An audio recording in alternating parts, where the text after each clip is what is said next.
আসসালামু আলাইকুম। নামাজের বাহিরে কয় ফরজ?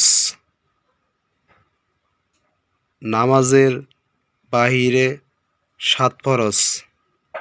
তা হলো: 1 নাম্বার শরীর পাক, কাপড় পাক, নামাজের জায়গা পাক, সতর ঢাকা, কেবলামুখী হওয়া, ওয়াক্তমতো নামাজ পড়া,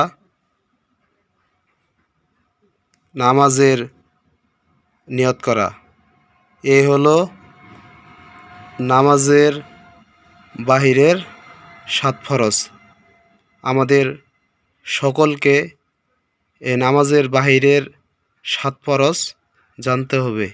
যদি আমি স্বয়ংসম্পূর্ণভাবে এই নামাজের 7 ফরজ না জানি, তাহলে আমার নামাজ সহি শুদ্ধ হবে না। তাই সকলকে এই নামাজের বাহিরে 7 ফরজ জেনে শুনে বুঝে তারপর নামাজ পড়তে হবে।